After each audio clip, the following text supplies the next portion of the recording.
don't know about you, Dr. Cummins, but I can't stop buying books on magic. It's almost like I have no shelf control. Oh my God, that is a terrible, terrible joke. I am so sorry, everybody. Hey folks, welcome to What Magic Is This? A podcast that unabashedly uses another book as a bookmark.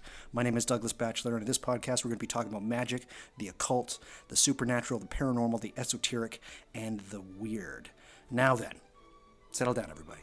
This is going to be a real treat. I have been waiting to do this episode for such a long period of time, and now it is finally happening. I couldn't be happier than I am right now. Today I'm joined by an extremely special guest. He's a modern cunning man, historian, author and contributor to several great books, and a consulting sorcerer. He co-hosts his own podcast with Jesse Hathaway Diaz called Radio Free Golgotha, which is a dizzying dive into saints, sorcery, and folk necromancy. Constantly speaking on magic as well as teaching courses, his takes on magic, both historically and contemporary, are exactly my cup of tea. I am talking about the one and only Dr. Alexander Cummings. Dr. Cummings, how are you today? Hello, Douglas. I'm very well, thank you. It's lovely to be here. What a nice introduction. It definitely puts absolutely no pressure on me, does it? Zero pressure. No. Thank you so much. It's great to be here and finally get to chat with you about I think grimoires and things. We are going to be talking about grimoires, yeah. But before that, how's your 2021? How's it kicked off? Everything's good? Everything's been pretty grand so far. There are ongoing writing projects. Also taking the opportunity to try and think about booking things really far out in advance, so right. I feel like a grown-up, and also so that by the time they roll around, I've already it's like a whole different kind of cheating. The answers are already lodged in your calendar.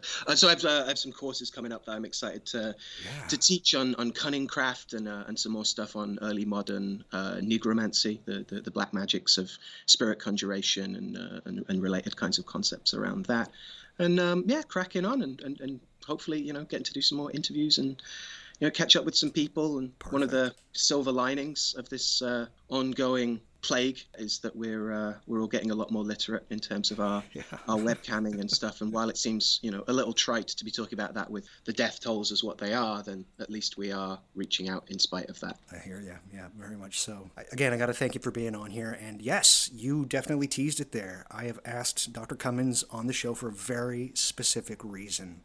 Now, people have asked me, like, Doug, you bring up this word grimoires all the time. You keep talking about this. I might have heard it in a TV show or in a movie once.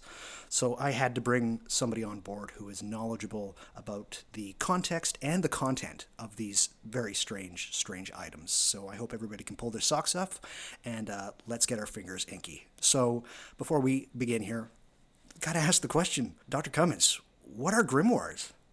Well, the easy answer is they are a particular kind of magic book. All right, so textual sorcery or charms, more often a set of instructions as well. So we can talk about them as handbooks. Okay. They are set to deliver a specific system. They're often systematized. That's the other way we can think about it. Right. And there are some takes on attempting a kind of structuralism or a structuralist analysis where you could say, okay, a grimoire has to contain these features. Right. Most typically they are a spirit catalog or a spirit list, right. Which is, in short, who you're going to call, right? Mm-hmm. And then how you're going to call them as well. And most grimoires teach, could be thought about as a book of spells that's basically one spell, which is get this spirit to turn up. Right. And maybe give you some guidelines on how to talk to them or what kind of protocols are in place to actually start working with them. But most of them, as many people argue now, are the first date. Are the like, here's how to get them to turn up, and here's what they might like, right. And here's what they might want to talk about, and here's what they might be able to help you with. That's usually the way that they're framed. A magic book that teaches a specific system that usually has a list of the spirits you can call, mm-hmm. and mostly a sense of how they're called. The earlier we go, the less of that there is, and we can talk about those specifics, and might also include along in those instructions of like how to call these spirits. That's anything from the specific conjurations and calls to also some of the tools you might need to build. And some grimoires have a set of like what next books of supernatural secrets, they're often called, Right. which are, okay, so you've started summoning these spirits, like here's some particular projects you can work on together. You know, you've summoned this water spirit, now here's how to make it rain on your enemies, or on your fields with this water spirit. So that kind of thing. So it also has to be asked, if grimoires are books of magic with some kind of structure, then is every book on magic a grimoire? Like, is somebody's book of shadows that they've had since they were 14 years old, can that be considered a grimoire in some way? Right. I would say so. Again, I'm not interested in defending an airtight, hermetically sealed definition of grimoire. But if we look at its current usages, it's a book that teaches a particular system, all right, or that records a particular system. Even it evidences a particular system. So the easy answer is no, just because it's a book. Like certainly books about magic aren't grimoires. Right. I think most people would argue. So what am I looking at over the shelf over there? Owen Davies' Grimoires, a history of magic books. It is a book about grimoires, but is not a grimoire. It's a history book. Yeah. Even a book written from perspective of, rather than a secular historian, a practicing magician, is not necessarily a grimoire. If they're writing like, this is how I do my work, and here are there's a pedagogical component to it. But moreover, there's an instructional component, right? That said, we do get like right all the way through the other end, which is when we're talking about, when does a collection of spells start to cohere as a unified milieu, right? When does your scrapbook of different clippings of different things to do with bat wings or whatever, like turn into a coherent, like, oh, he's the Batwing guy, right? Or that they're the village that do stuff with bat wings, right? And this is not entirely a facetious kind of argument. You see that most clearly with the idea of a personal grimoire, right? So if you've been developing your book of shadows, for instance, over a very long period of time, and you've worked out like, this is the ablution I do before it, this is the asperging of the space and the fumigating of the space, this is do you have a system, right? It once you cohered that kind of sense of how you're working this, which is where what get called working books most commonly, which are those like books of shadows, those like personal collections that could be anything from literally just like scribbling down the ingredients of that particular incense, to tables of correspondence for the incenses for all the planets, to copying out some actual like occult treatises, right? So we look at, say, Sloane, 3851, Grimoire of Arthur Gauntlet, 17th century cunning man based in London, mid 17th century probably. That has all of those things I've just said, has 18 different spells for love involving apples alone, different things that are carved on them or ways that they're used. But it also includes a bunch of occult treatises. So you're interested in magic. Here is this like philosophy that isn't an instruction for a spell, that isn't like, take this mugwort and like boil it into a tea and then do, paint a whatever. It's considering the cosmos and the magic that's done in it. So working books very often are ultra personal, obviously, but they also run the gamut of these wider things. And then if I'm not going on too much, the other category that starts to confuse this, or hopefully explicate it a little, are what get called Liber Spiritum, books of spirits. So here we're into the realm of like, not just that the book is magic because it teaches you how to summon spirits, but the book is magic because it contains spirits that have been summoned. We're into the Fantasia stuff here. We're into the like opening the book and a spirit like popping out. There you go. Right? Yeah. Being careful about the Latin you say around the books, that kind of thing. Yeah. There's a fantastic story about Agrippa when after he dies and a sinister reputation starts developing of him as a black magician, about leaving an unattended grimoire about. And it's a tale that gets appended to a bunch of different magicians. Got to tie it up in the rafters, put it in the rafters of a barn. Yep. Yeah. In a barn. Hopefully, you beat it with a stick as well, because it hates people and it doesn't want to reveal its secrets to you. Which is obviously demonstrative of the approach that people took to spirits as well. All these swords and circles and bindings and vaunting.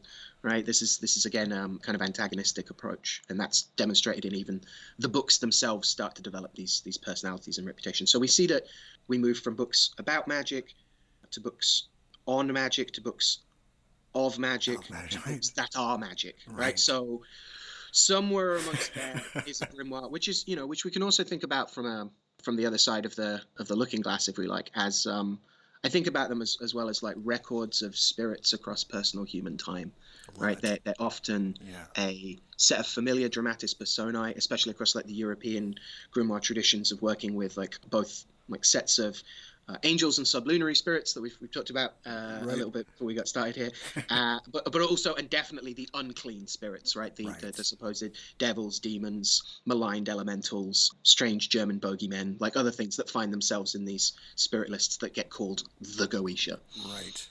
In your opinion, what can be considered the first grimoire? What would you, Dr. Cummins, think of as the first true grimoire?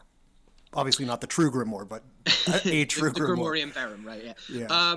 The first one in human history. Well, I mean, again, this is useful, I think, because it shows us.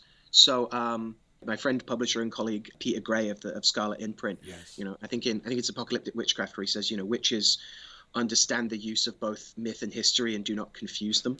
Right. Right. You don't confuse them. You might weave them together in interesting ways. And again, ritual is partly based on appeal to mythic as well as like historical precedent. The notion of historiola, of drawing on. I use this coral because it is said to have grown from the blood of Medusa, right? And I'm using that as a ritual precedent, which is not the same as, or is kind of the same as, or in the same category as saying, spirit, you have to turn up because Solomon summoned you, and that deal is still on the table, right? Like that kind of appeal to precedent. So there's a certain like legal kind of comparison there as well, right? As we will see in the case of, you know, Solomon versus Boone, like this has been resolved, right? So first grimoire depends whether we take this like historically or mythically. If we go mythically, oh gosh, we've got so many options, right? So many books that like God left behind when he created the world, right? So many. Some of my favorites in those cases are the Sefer Ratzael's superhero origin story of itself is that it is given by the angel Ratzael, which is generally translated from the Hebrew as the mysteries of God or the secrets of God. Right. And he gives the book to Adam and Eve as they're being kicked out of the garden. Take a book and leave. Right, that whole business. It's their How to Survive in the Woods, right? And I'm a big fan of that. It also includes a bunch of stuff that's attributed to Hermes Trismegistus. We also see like who are the first writers. There are arguments that Adam receives books in stones, for instance. Now, are they grimoires? They're always teaching something practical, or they're recording things. And once we're into like Enoch is also an alleged, or Idris as an alleged first author, it gets tied to them because, if nothing else, because people that like magic books like love to find them in other books, right? So if you get first author, must also be first grimoirist, and there are arguments for that. Certainly, there are many traditions about Adam being a magician that worked out of the books of the not just the book of nature as a later Renaissance humanist concept, but also somehow texts were put in stones in various ways and read out of them and things. And I mean, clearly, what we're talking about here is an understanding of scrying is the context here. Right. But also, once you look at, say, Solomon, there are traditions like Adam where, you know, God infuses divine information about how to, amongst other things, summon spirits and do magic directly into the being of Adam or into the being of Solomon and things. So transmission can also, I think, be argued to be a certain kind of grimoire. If we're going to be historical, we've got two options. We've got the Book of Enoch. Again, Peter Gray's been doing some great work on this. And outlines that in the appendix of the wonderful appendix finale of Lucifer Princeps, where it outlines these fallen angels, all given names that suggest their various functions and things. The other one is, of course, a little later, the Testament of Solomon, which is a text that reads a lot more like a storybook than many grimoires. It's the tale of amongst other things, Solomon building the temple and working with demons to help make that happen, along with his weird radioactive worm. Weird is, I don't want to worm shame anyone. Along with that, and the soap opera that occurs when, you know, a certain devil tries to steal his identity and rules in his place for a while, and so he gets thrown over the horizon and has to find his way back. It's a whole story. But amongst that, it also lists a catalogue of spirits, a list of the spirits that turn up. He talks to each one. He asks them what their name is. He asks them what their deal is. And he asks them what angel thwarts you, or what angel binds you, or what angel compels you, or what angel confounds you. So there's this setup of, beyond the antagonism of like the goodies and the baddies against each other, there's a sense here that you have provided names, offices, roles, and means of ensuring that they turn up and do the thing. Yeah, it's a strange document. Some of the demons in there, I forget the actual number of demons that we have in there, but they're stars, are they not? They're decans. Right. We got some Deccan stuff going on. We have some Pleiades stuff going Yeah. on. We also have, demons that are categorically identified as female as well, Yeah. which is a really interesting thing. For sure. I want to back it up a bit here. Who exactly were writing these books, and were they meant to be just for the person that was writing them, or do you think that some of them, more specifically later on, were meant to be read by other people? So, two-part question. Who the fuck was writing these, and who the hell was reading them through time? Well, that's the crucial issue, right? We're pretty sure that we've got, a medieval sense of a bunch of monastic traditions are adding to this kind of stuff. A notion that maybe have a little think about later.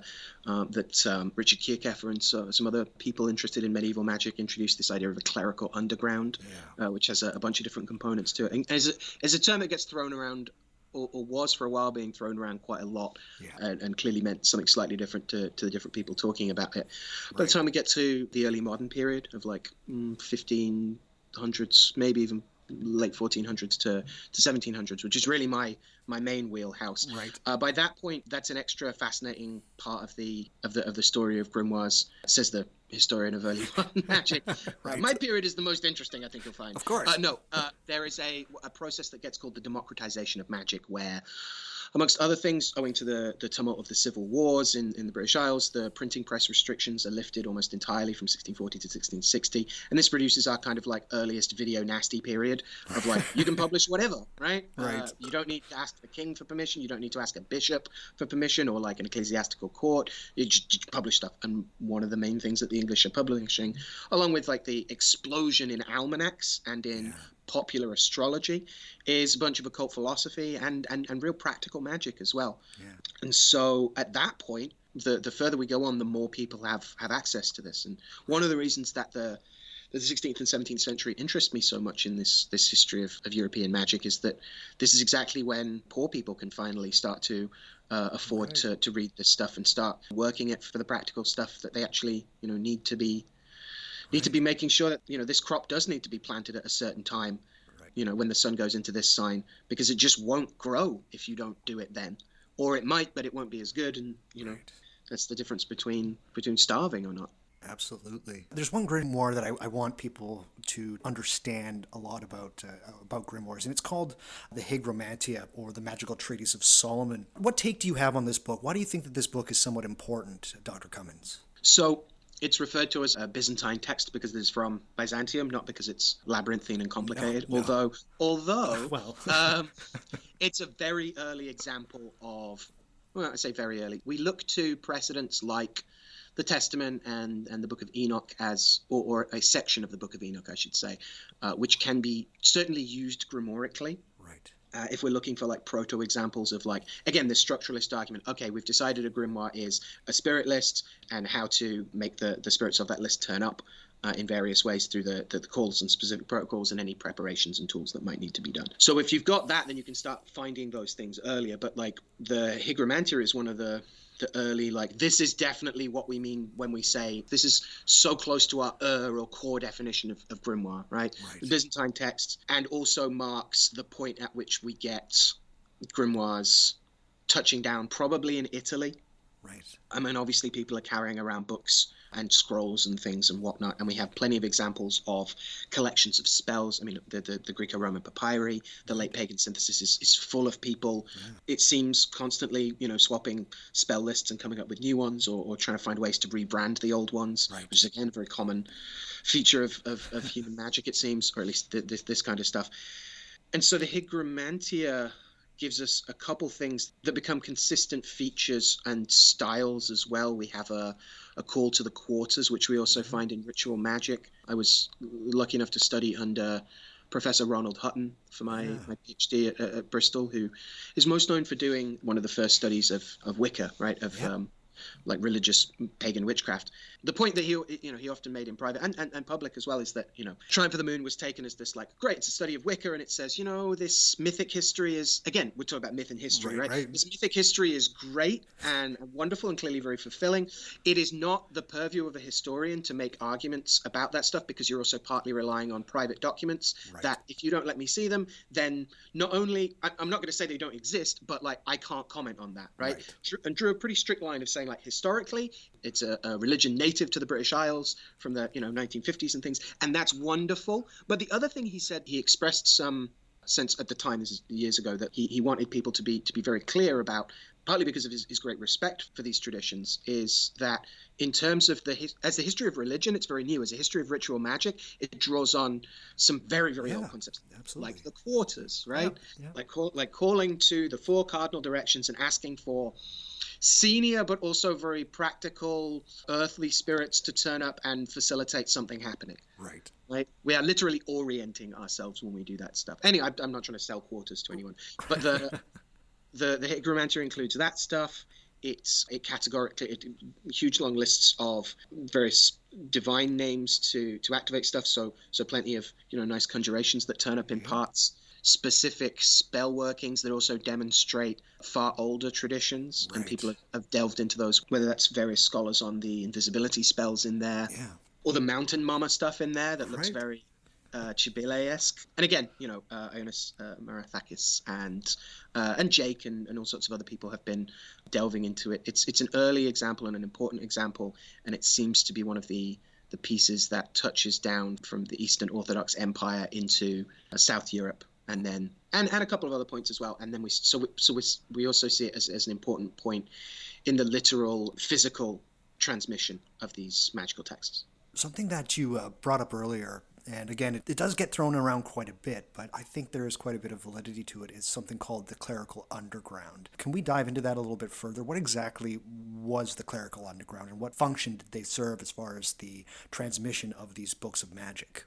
So we have good record. The short answer is it's a bunch of monks who are mostly pretty privately, but not exclusively, are also, they have the time, they have the resources, they have the learning, they have the chutzpah and the know-how and the elbow grease to start summoning spirits, which are a mixture of all sorts of spirits, frankly.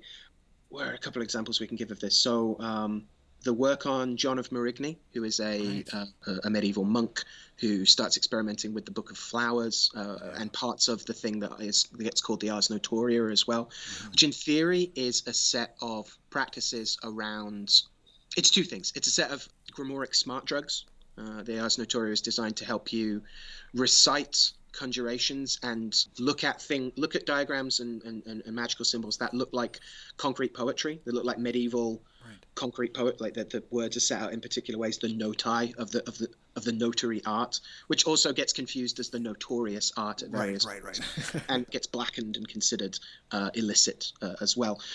So his work is partly on the smart drugs, but it's actually more on, it's also said to help you incubate dreams, and in those dreams, visions of the divine, God, Mary especially, and occasionally the devil turn up. And so we have records, so we have micro cases through the work of Claire Fanger and several other people on John of Marigny specifically. But we know that monks are playing with this tech because, again, they're the ones that have access to it. They're the ones that get to write, copy out books all day. Lots of free time. Lots and lots of free time. Yeah, loads of free time. Definitely not taken up with, all sorts of, farming and praying. We also see that a bunch of texts for summoning demons, devils, unclean spirits also have little giveaways that show, like, in the timing, right? For instance, there's a 14th century set of operations which includes summoning the spirit Zagan, which is Zogon or Zagam. There's a bunch of different names because spelling is not standardized, and also it's demon names are often things that are going to be whispered rather than hastily written out, right? Yeah. There's a bunch of reasons why demon name changes happen. Also, maybe demons like wearing lots of hats and confusing us. Right. How about that? There's a text there that specifies, and it's working with a spirit. It's a 14th century text, I think. It's also a spirit that will later turn up in those spirit list of the early modern period of the things that get called the Lemegaton or the Goetia of Solomon, occasionally the 72, which is a coherence of a bunch of different ideas. It's all over the place. It's a pick and mix of a bunch of different spirits across the last 2,000 years. Right. My point is that in these instructions for summoning Zagan, it's specified you do it based off, once you've done Compline, once you've done Vespers, it's talking about it as if you are a monk and you have a monk's praying schedule, right? So that's the assumption here in many cases. So it's partly dodgy monks. It's or dodgy is maybe unfair. Marigny shows that he's deeply conflicted about whether or not this magic is a good or bad thing. Right. Like his main worry is that he can't tell whether or not these are visions from God or the devil. Right. His visions are things like the abbot of the church coming up and pushing him downstairs and like enacting physical violence upon him, and he can't work out if this is the devil trying to tempt him to be a malcontent or God telling him that he's doing the wrong thing. This idea that they secretly, like when we're into the realm of like what people believed about this stuff, all bets are up. Like, so to say that there's this like secret cabal of Satanists at the heart of, of I don't think is accurate or fair or useful, as cool and as Dennis Wheatley as that might be. That said, the Clerical Underground is not just monks, is far and away not just monks. And one of the ways of understanding this is to have a vague notion of the difference between various civil and ecclesiastical courts. Right. If you were sent to an ecclesiastical court for instance, circulating grimoires, depending on the time and place and particular sheriff of that assizes, you may well have got off with a far more lenient sentence in ecclesiastical court than you would in civil court. Right. Mostly you only go to ecclesiastical court if you are a monk. So the Clerical Underground also includes a bunch of people who allege to be monks. And are effectively shaven-headed guys wandering around pubs, shuffling up to people and asking them if they're interested in buying what's under his dirty Mac. Right. Again, that's a rather silly romantic. I love it. I love it. But that's if you could claim to be a monk and records were not necessarily great, like you could often get away with a variety of semi-legal things. So the Clerical Underground also definitely includes a whole strata of people reliant on a whole set of black markets and criminal economies, right? Of not just books, but like resources of various other sorts. The Clerical Underground probably also includes a bunch of people orchestrating the pilgrim tours as well, which is also, there's long traditions of people buying holy souvenirs. And not just in terms of like, as comedian Stuart Lee puts it, Catholic Church is number one for like religious tat. It's not just like, oh, this is a nice snow globe, let's pick that up for Auntie Maureen on our way back. It's also going and gathering river dirt from the nearest river to the sacred site and impressing and printing that with these are eulogia, they're called remembrances, right?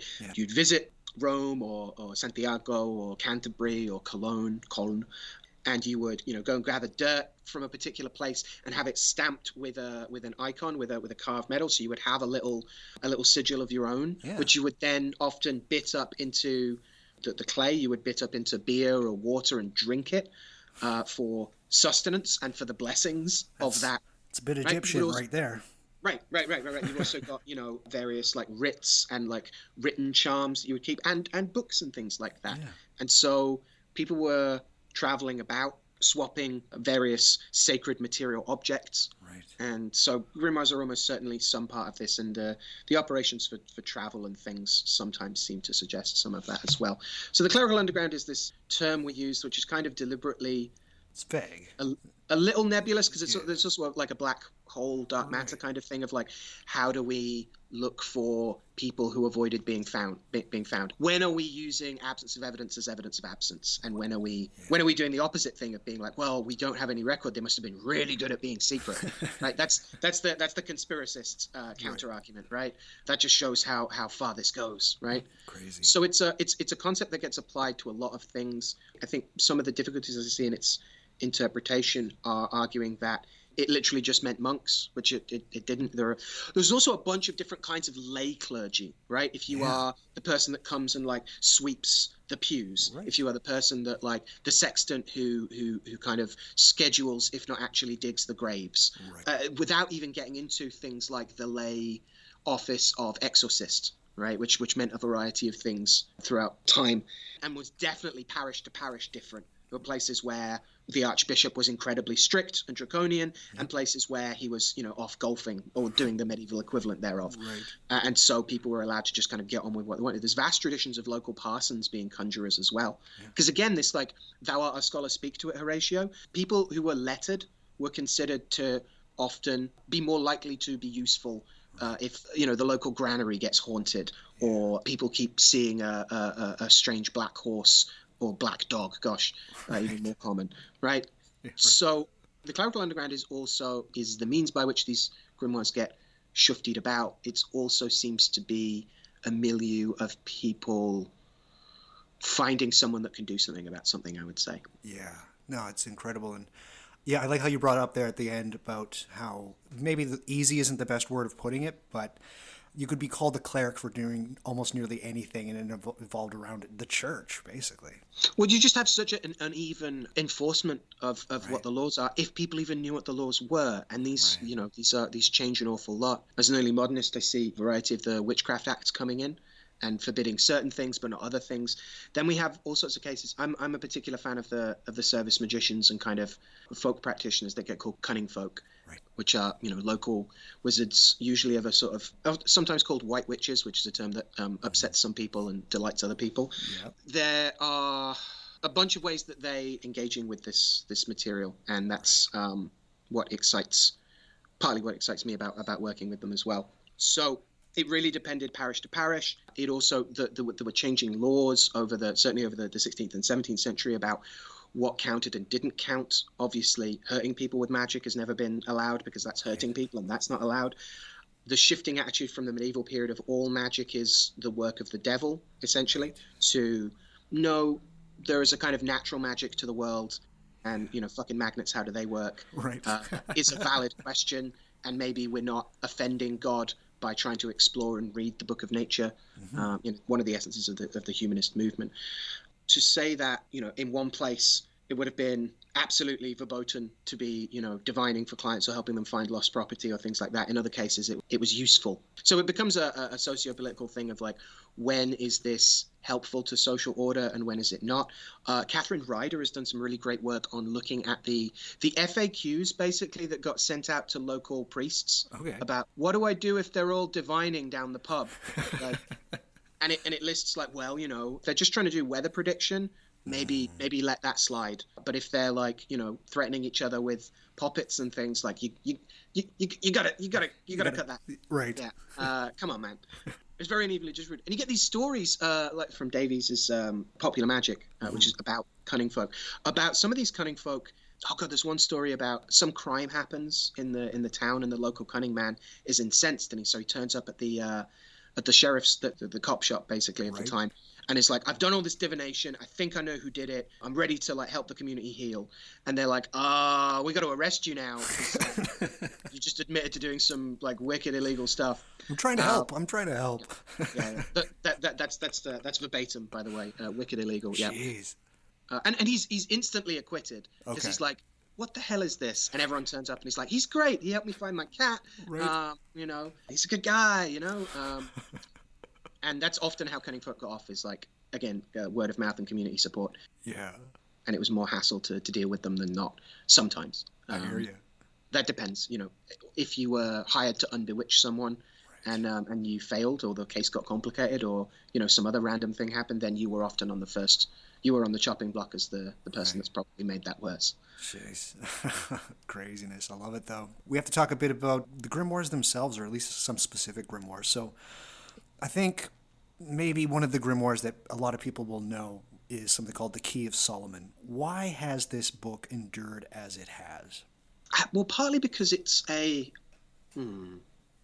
It seems to demonstrate a kind of style. So the Keys of Solomon manuscripts are considered like a family or a genre within the grimoire corpus or oeuvre, if you like. And so it's partly, I think, that they've demonstrated a certain coherent style. Right. So you get different Keys of Solomon, some of which they're often drawing on roughly the same thing, a big concentration on preparing an awful lot of different ritual tools, a big emphasis on that, an emphasis on timing by planetary hours, for instance, rather than, and moon phase, but not terribly complicated astrological elections. We will later see those being inserted into those kinds of texts in the 18th century, but for a long time, if you can see where the sun is in the sky, you can have a rough idea about when you're, and maybe an ephemeris for the moon phase, then you're pretty well sorted. It doesn't require complicated instruction of that sort. That said, you're also going to need some very complicated instruction to do some of the other parts of it. So why has it survived? That's a great question. Partly because of the figure of Solomon. He becomes the go-to example certainly in the Anglosphere of like English magic traditions.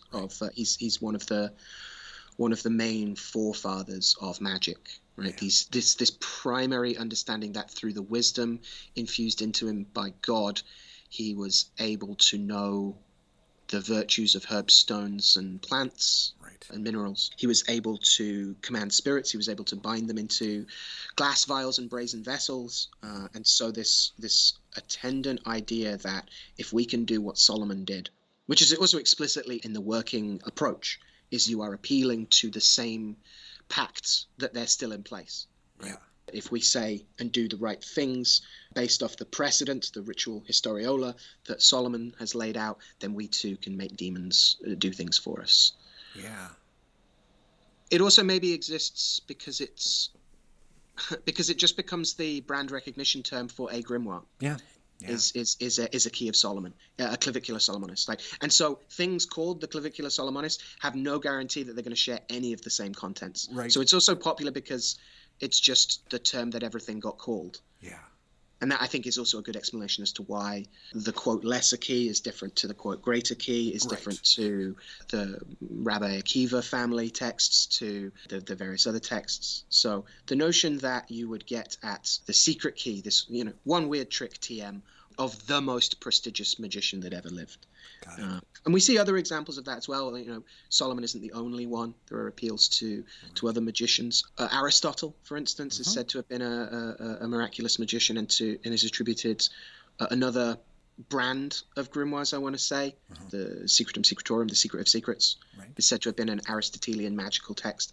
And because he's said to have taught Alexander the Great, Alexander is also appealed to sometimes as a great magician, and his dominion of the known world at the time was taken as testament that he was doing good magic as well, which is always an interesting one. And then of course we have Cyprian, Saint Cyprian of Antioch, who is even more of it. Kind of turns up. I say kind of, definitely turns up in the English grimoire traditions, but is way more prevalent and popular as maybe not the right term, widespread in Spanish and Portuguese. Iberian, Right.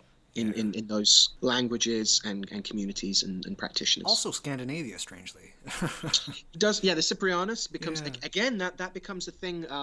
Those become texts that may or may not have anything to do with Cyprian or even black magic at that point. But the great example of like the brand recognition, calling things hoovers, right, becomes just the standard term for that. And we see that with Agrippa as well, like the Agrippas, right? A book, not just one that he's said to have written. Right. So I think it goes like famous occultist or magician, the books they wrote, a wider series of books that get attributed to them, and then just the notion that kind of book just gets referred to by their name. Got it. I love it. So you just brought up a character by the name of Agrippa. I've done an episode about Agrippa. I hope everybody's listened to it. But he wrote the 3 books of occult philosophy, or at least he was given a bunch of material and he put it all together, and you have the 3 books of occult philosophy. But how did this book change the game? And is it even a grimoire? What do you think? Like, I have a hard time calling it a true grimoire. I don't know what your take on this would be. Well, yeah. So most people are going to argue no, right? And I think there's good reason for it, because we're also into the realm of like, is a grimoire a set of, again, we're hopefully sharpening our methodological pursuits here, right? Is a grimoire a thing that coheres to a set of criteria? Yeah.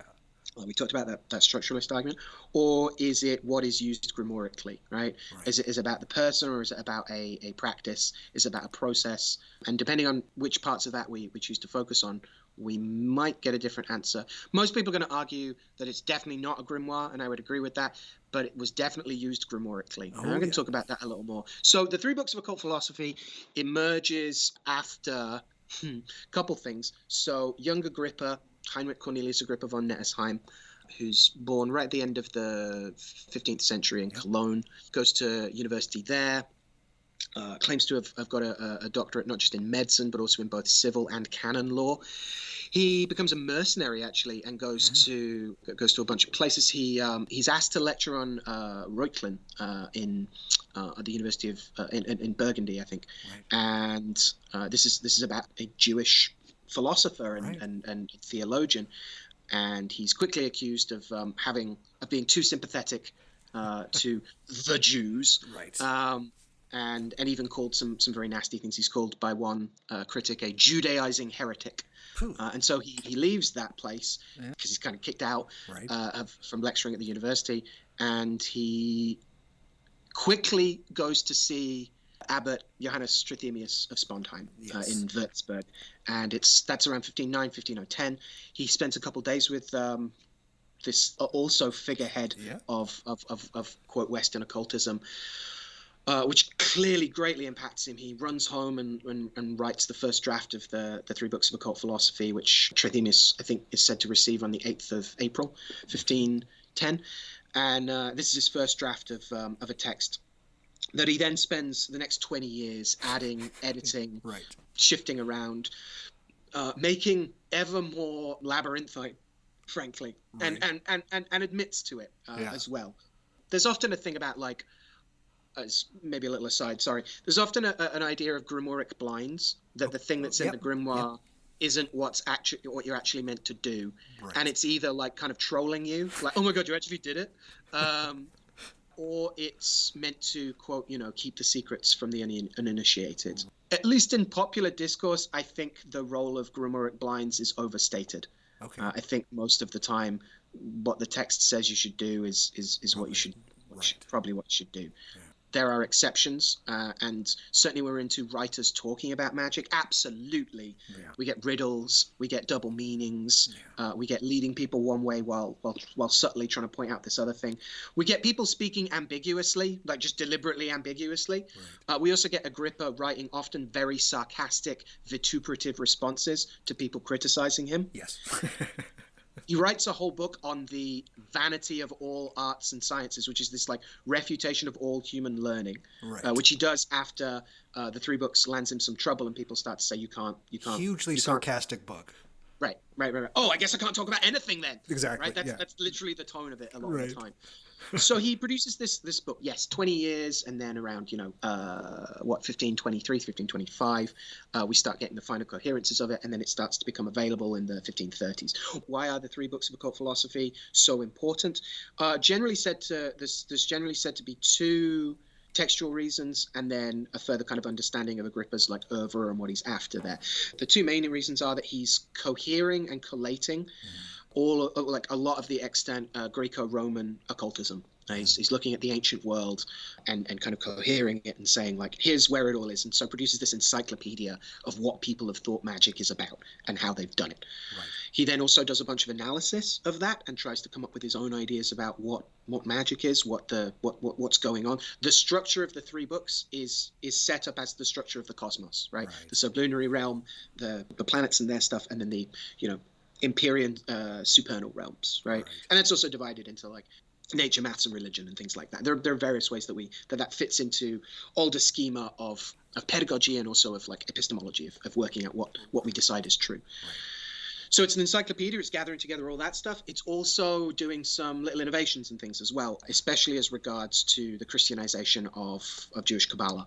And so he's heavily reliant on people who are adjacent to that kind of movement, heavily reliant on Ficino's three books on life. There are bits where he's kind of almost cribbing it while saying, Ficino's great, you should go and read him. Right. He's my guy. Also Pico della Mirandola, literally diving into Jewish Kabbalah and being like, well, better get all supersessionist about this and make it nice and Christian. Yeah. But he's innovating, appropriating, etc. There's a bunch of things going on there. Right. But he's praised for it by some contemporaries at least, and who regard it as powerful work, right. Especially basically shoving Jesus into Kabbalah, developing the Yeshua formula and things like that.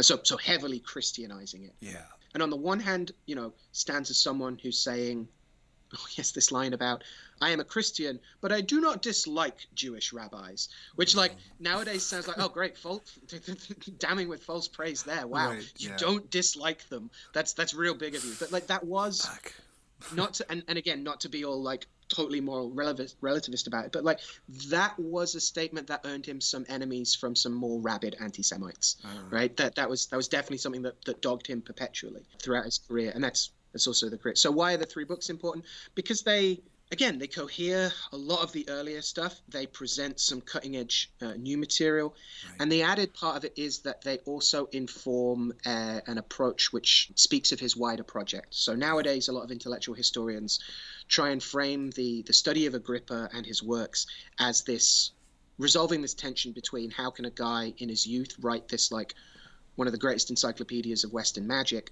and then 20 years later finally publish a thing that says all learning is nonsense, and we are idiots and arrogant, and we don't know what we're talking about. Right. One explanation for that, Compagni, who's written the new Stanford Encyclopedia of Philosophy entry on Agrippa, for instance, points out that he's really just pointing out here's what's wrong and here's what to do about it. His endeavor is trying to rescue the human knowledge itself, of trying to work out how we can actually talk about what's really going on, which is also a concern throughout the early modern period, as we develop this notion that sometimes optical illusions really mess with an epistemology of doubt, right? Because suddenly whatever I see isn't necessarily so, and there may be some complicated things going on. So how do we develop the language to talk about what's actually happening? This is the endeavor of Bacon and Dee and natural language, whether that's the precursors to Esperanto or the angelical operations of Dee and Kelly, trying to find the original Adamic language in which we can articulate our condition and therefore attempt to ameliorate it. So the 3 books circulate widely in manuscript form for a very long time, but then again, with the democratization of magic that's happening in the British Isles in the 17th century, we get the 1651 translation by one J.F. into English of the 3 books of philosophy. And this is dogged by terrible translations of the Latin. Some of the sigil diagrams are upside down. Right. There are misprints in the number squares, and it is immensely popular, and people used it. Yes. And while I have a lot of time for some excellent scholarship of looking at what the original text said, and crucially where he's getting that from, astrologer Eric Perdue, for instance, is working on a version of Agrippa's 3 books that's going to trace this is where Agrippa got it from, this is what he means by that, that's his reference, this word is always mistranslated and actually means this. And I think it's an immensely important project. I also think that it's important that we look at what people actually used on the ground, which is usually not the best Latin version, and what they did with that. And we have evidence. So again, coming back to our question of is this a grimoire? No. Can it be used grimoirically? Can it be used to do practical magic? Absolutely. We have evidence. One of my favorite cases for a curse talisman that was found under a pub in Lincoln's Inn in London from the period. It has a lunar number square on it. It has the 9x9 camea or lunar square, which itself, I want to point out, number squares can look just like a numerological sigil. Right. They are a representation of the powers of that spirit. Right. They're just a numerical or a mathematical or a numerological representation, rather than a figurative or a visual representation. Right. But they're still meant to be that thing. It includes that. It's got all the classic stuff. It's got the sigils that you draw, that you use those number squares to draw, of the intelligence of the moon, of the spirit of the moon. And then on the other side, it says, may Rafe Scrope benefit nothing, and may his pub languish until he holds this in his hand, right? Yeah. So classic curse tablet. When was this found? Under the pub. It's found in the, I would say, 19th century, maybe early 20th century. Oh. They're building a new railway or something, and they excavate this thing. And it has one of the typos, one of the reasons that a number square, or one of the ways you can check if a number square is legit, is that all of the numbers on a particular row and all of the numbers on a particular column should all add up to the same thing. Right. It represents it doesn't. a perfection, and it doesn't. There's a misprint in the 1651 edition, so we know they're using that edition to do something as practical as cursing the local pub landlord. Yeah. Right. Wow, that's incredible. So there are other examples of that. Yeah. Like it's a text that, yes, was very popular as as shelf candy, right? And again, Owen Davies has a great chapter on the various uses of books by cunning folk in popular magic, in his book on this, where some practitioners admitted they were basically illiterate, but they had these huge books because a lot of their clients were also illiterate, so they looked like the book guy, right? And some of these are literally just like complicated books of maths that have no occult content in them whatsoever, but they're full of weird diagrams and things. In Philip Ullman's The First Demonologist, or England's First Demonologist, he has a story in there about Anne, I believe her name was Anne Watts or something like that. She lived outside of London, I think in Essex. I'm trying to go off of memory here. She was living in the woods, and she had copies of 3 books of occult philosophy, as well as might have been written by Agrippa, 4th book of occult philosophy, and just all these other books. So these... And an ephemerides, yeah. So a lot of the time historians are like, it's weird how these these service magicians are carrying around like really boring astrological texts of like when planets are going to enter other signs, but then also spell books. What's the deal with that? Right. You do understand that we're timing these things, right? Yeah. This is not a Gallimaufry. This is not a miscellany of various texts. This is a coherent practice. Yeah. Right. Craziness. But I have to ask, because it's kind of what grimoires are known for: demons and spirit lists. How did these come about, and why do you think that they endure to this day? When we think of grimoires, again, we think of somebody with a giant book. They open the book, spirits nearly pop out of it. They say a couple of words, there's a circle on the floor, they trace it with a knife or a sword, and spirits come. Like, what is the deal with all of this demon and the lists of these demons? What's going on there? Well, the lists are often about tracing hierarchy. They're often about tracing the bureaucracy of hell, because, of course, hell is full of bureaucracy. Yes. So the notion is you're ensuring that, people joke about this a lot, but like you're calling their manager. I don't think I'm the only like flippant occultist to refer to this as carrying out on an occult scale. I love it. You are calling. What you're actually doing is the other way around. You're not calling the spirit and then asking to see their manager. It's kind of a dick move. You're starting with the manager. You're starting with the highest thing you can and summoning by divine names, which is an established way of... Agrippa gives us 2 means of working with unclean spirits. Mm-hmm. He says you can either boss them around with the name of God, and he says that's not great because you're still working with unclean spirits, and you're kind of, there's a guilt by association thing going on, right. And they risk you going, or you can fully worship them and give them offerings, and this is obviously the worst one.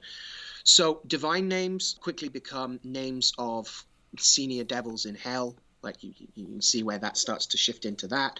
And then it becomes a matter of tracing the exact hierarchy, and you go down the line from the most important to the most specific. And so you are, and added to that, you have a kind of like, you have intermediary spirits in some of these grimoires that are the first one you call, that's like operating the switchboard almost, right, to get you in touch with senior spirits. And it's also important that we understand the distinction between calling to, conjuring, binding, charging. Like all of these things are concepts that are important and turn up in usually a fairly coherent and consistent manner from grimoire to grimoire, but maybe not exactly the same protocols themselves. No. But the difference between calling to superiors that you don't necessarily expect to turn up as part of the conjuration to get their subordinate to turn up. Right.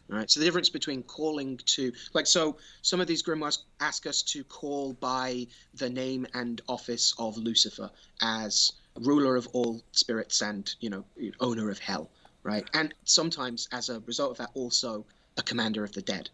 Right. You're not expecting Lucifer himself to turn up necessarily, but you are calling by that authority and knowing what you're getting into, right? Hopefully.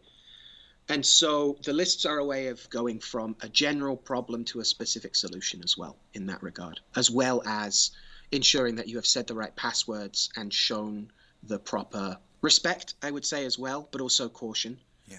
And because these protocols don't just exist to ensure that we connect with the spirit, but also that we connect with the spirit often in a way that is as I won't say safe, but as risk-free as possible, shall we say. The lists, they preceded the seals. Like I know if people flip open their Ars Grimoire or the Lesser Key of Solomon, they'll see these incredible seals. But to my knowledge, the lists, the names, they came first, did they not? Looks like, yeah. Again, they're a huge grab bag. So here again is where we see that, like, when we say like a genre or a family of grimoires, we often see the same spirits turning up in either identical roles or in slightly similar roles. Right. It's not that common to see a spirit with the same name turning up with a completely different role or function. Right. But these hierarchies also seem to depend on the particular grimoire. So the classic Goetic texts, like there are senior spirits from the Grand Grimoire that turn up in the Grimoire Verum or are mentioned there. They don't have as much written about them there, and so you might look to another grimoire to see like what's the deal with this spirit when they do that thing. But it might be that their roles or might be like switched around, or their titles or where they fall in the hierarchy is generally about the same, but has some differences. And again, shows that like grimoires are also, again, these records of spirits engaging with particular humans across their human time. So with that, there's attendant understanding of like you have the kit that's there, you have if indeed tools are required for that stuff, and that through the name you're able to get at the spirit. But those names have been floating around in various manuscripts in various forms for a while, and so you may get entirely different sigils coming and going. Again, the Grimoire Verum that I'm more familiar with has predecessor, that gets called the Clivification de Secretis, which came out relatively recently. Joseph H. Peterson did a fantastic edition of it. Fantastic document. And that has entirely different sigils in some cases and seals for spirits with the same name and or slightly differently spelled same name, or a different name, but same office. Does the same things. Has the same powers they can or strategies they can lend you. The seals, people get very excited about them, but also, there are many traditions of saying like, this is also just the seal you use to get the spirit to turn up, and then they'll give you a secret one, or even a secret name, and that's how you use this to begin, but not bound your own practice and your own engagement with these spirits. Something that is often overlooked with grimoires is when they enter into the cunning folk traditions. Mm-hmm. And why do you think this is important? And the second part of this, to kind of collapse it, is Reginald Scott's discovery of witchcraft. Is it a sneaky grimoire? It's definitely a sneaky grimoire, yeah. We talked about Philip Allman's great study on it, England's First Demonologist, which I really recommend people check out. So why are grimoires important in the cunning folk tradition? I think there's an understanding of like a nuancing of what folk magic is, right? It's often, at its most cartoonish, folk magic is seen as low and as ill-educated, and is contrasted to high ceremonial magic, which is seen as inherently learned and complicated. And also there's often a layer of ceremonial magic is called theurgic and is holy, and about being more holy, and folk magic is about, at best, not that, and maybe even about being concerned, maybe even too concerned with your material conditions.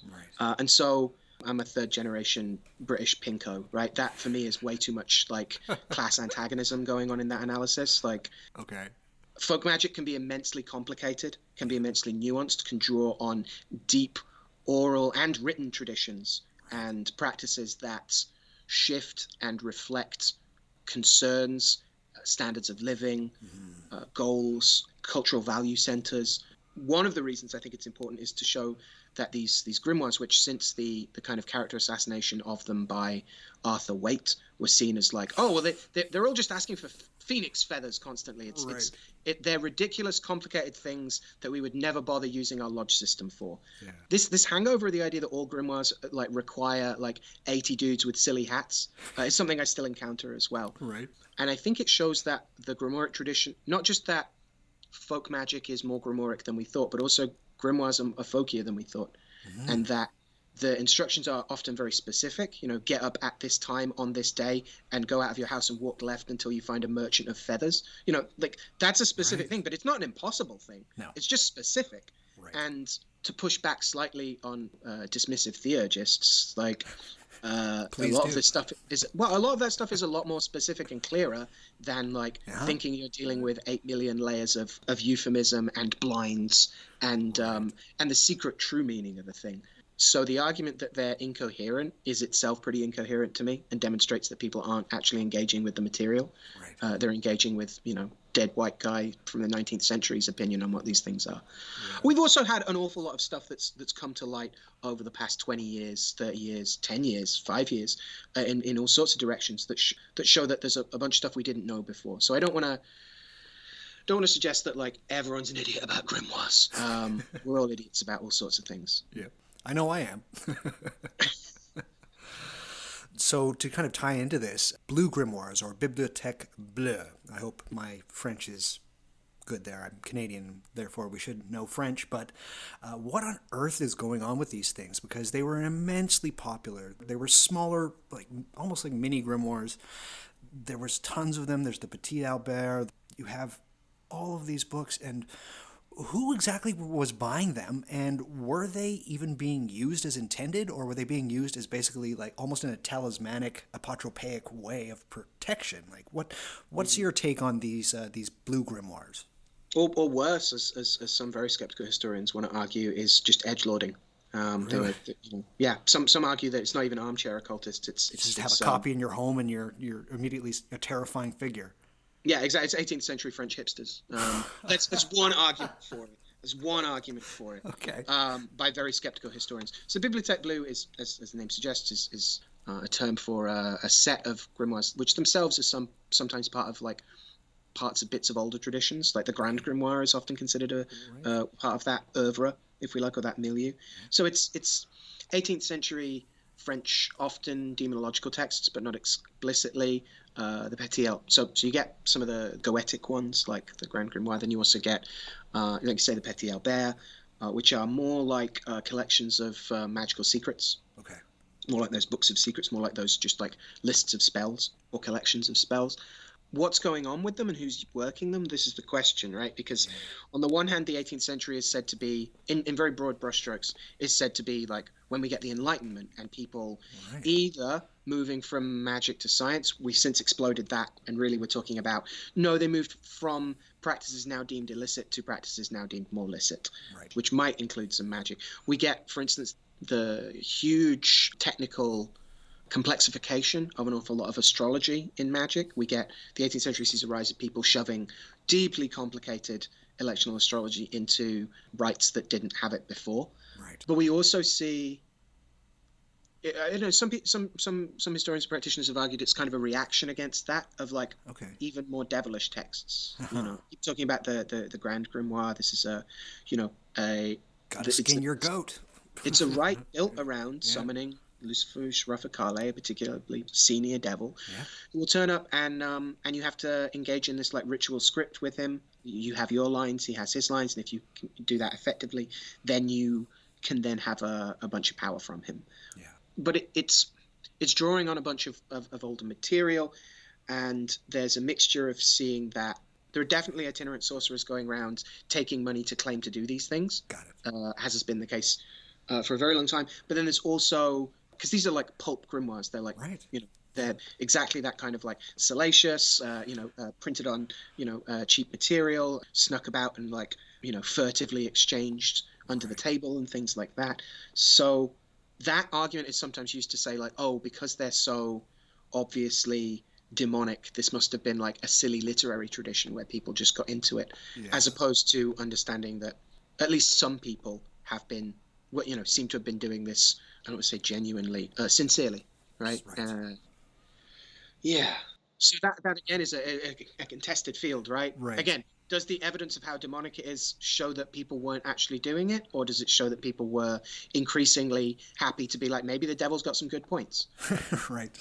Which, it's something a lot of Enlightenment writers are saying. So this argument that the Enlightenment means only one model of unmagical secular thought is also worth exploring.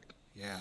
We have instances of full-on diabolism occurring in France. Like there's the affair of the poisons, right? We do have instances of it. I have to ask, because it just has to be asked. top 3 grimoires for you, Dr. Cummins? What are your 3 go-tos?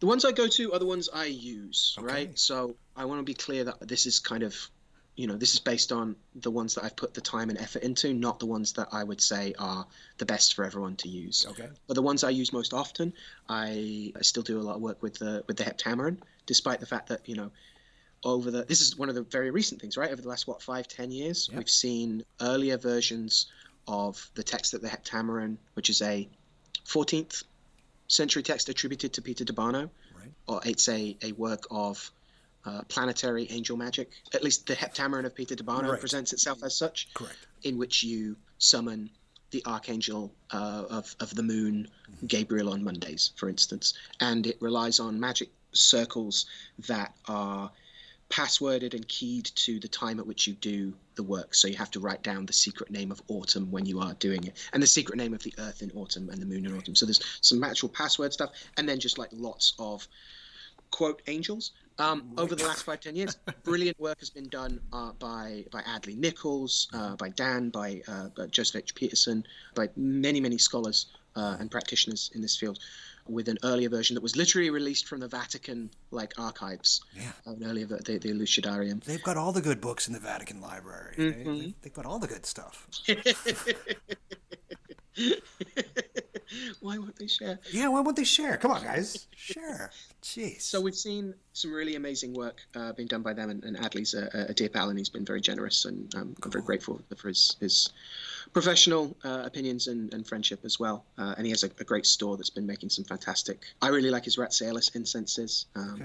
He's been making all sorts of things. I recommend people check that out as well. For sure. But I still work with a version of the Heptameron. Mine is a version I work most often with my friend and colleague Peter, and we approached it, reading it and understanding that there were pieces of it that kind of seemed unclear, shall we say, when we talk about a corrupted text. And so our approach, which I've talked about with Alex Eth on Glitchbottle as well, was basically to do a lot of divination with our spirits already, and to say, like, how can we work this? Not how is it meant to be worked, not what's the secret, but like, how can we use this text? And so things came up, like we use a stone in the middle that are absolutely not part of that tradition, but we were told to do from divination, and so we did the thing that we were told to do in divination, and it worked.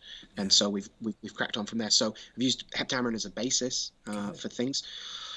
I also dip heavily into the Greater Key of Solomon, particularly, and also the versions of the Key as well, mostly for tool consecrations, for conjurations.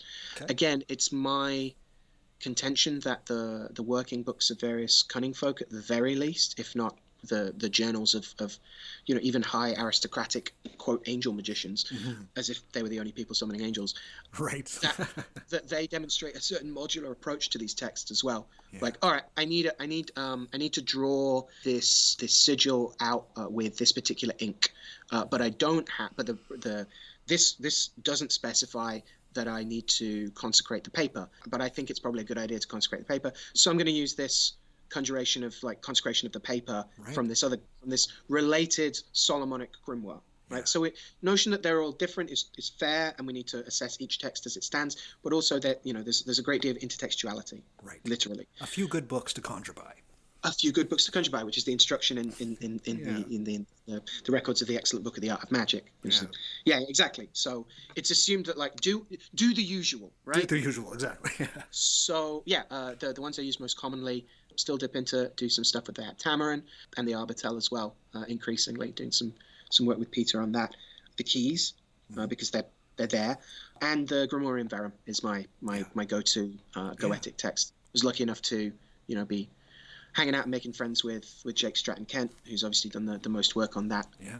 And getting to go to the pub and talk about this stuff, and getting a kind of informal introduction to those spirits from him, and then going off and doing that and putting the time in. It has a lot to recommend it. I think it's one of the clearer hierarchies, for instance. There's a long history of grimoires being partly transmitted by, when we say demonologist, we need to be careful. Nowadays, demonologist tends to mean someone who's really into demons and writes about them, and maybe summons them, and maybe even worships them. Right. I mean, early modern demonologists, like Christian writers, heresiographers, right, recording bad things that people shouldn't be doing. And so a lot of our grimoires come to us from people recording what you absolutely shouldn't do. Right. And so parts of them get hamstrung, parts are taken out. Vea famously takes out a set of senior spirits of the directions, the four kings, which again, Elucidarium is showing are more complicated than we thought, which is great. But at least by the early modern period, it's seen that you must call these spirits of the quarters before you can start calling these demons. And Johannes Vea, one of the guys that transmits, one of the demonologists who transmits the texts that make up this goetic corpus, cops to the fact that he's like, I'm not publishing this so people can do it. I'm publishing it so people will know what it is and not do it. Right. And so I'm not publishing all of it. Oh gosh, this is a comparison that might spiral out of control and not prove as useful. Go for it. If he's anti-gun, he's not going to publish the exact diagram of how to like 3D print your own guns. Got it. Right? But how do you tell people exactly what it is that they should be worried about without giving them the means to be able to do the thing that you're telling them they absolutely shouldn't do? Right. So I think the Verum, for whatever reason, has some of the material least complicated by those filters. It's clear how you do the thing. The protocols are actually pretty clear, which they aren't always in other grimoires. No. It's a blue grimoire, is it not? It was 1805. Correct me if I'm wrong. Maybe that's just a number. So we have the Auerbeck Italian editions, which are, very, very late to the game, but it is so closely built on the De Secretis, on the Solomos De Secretis, that we talked about, which turns up from at least the early 1600s, like start of the 17th century in wider Europe, and you get examples of it in the mid 16th century being used by some cunning folk-looking guys in Italy as well, a tailor and a couple of other guys. Got it. So it's yes, it itself is a later formulation, definitely, but it is built so closely, like same group of spirits, basically same names, definitely same functions, and same hierarchies of an older text. So it's a newer reiteration as well. Cool. Interesting. So yeah, I use those three. Happy to talk about them in more depth if we want. Fantastic. No, I love those. So you got the Heptameron, you got Key of Solomon, and you have the Grimoire Verum. Beautiful. Now, what do you advise somebody before they crack their first grimoire? And is there a grimoire that you would advise people to get familiar with first? This is something I'm asked a lot, and I should have a better answer for by now. Where people like, I don't think grimoires are beginner magic, and I'm not trying to aggrandize anyone here or say, really, they should leave this to the experts. No, I don't go straight to the Ars Goetia. Like, not the best. Yeah. As a historian, I think it's really important that people have some kind of grounding of the historical context of the thing they're talking about. Yeah. I think that ensures that when you start getting into the weeds or you start getting spirits turning up telling you wacky things, as many of them are wont to do, that you can be like, no, pretty sure, the historical record has nothing about this. It's a way of at least understanding where they came from and understanding what they've been used for and how they've been conceived of. Right. And some of those spirits, have long memories and hold grudges. And so it's important that I think personally important at some point that a little bit about the context that they came from. No, if I'm going to advise grimoire, I'm going to probably advise not cavorting with demons as your first port of call. Well, I think it depends on whether or not this is your first rodeo in general. Right? Is this the first kind of magic you want to do? Yeah. Or you've been doing something else beforehand? Because that really tailors the question. And I don't want to say, as we were saying, I think grimoire magic is not necessarily the first thing you should try and do.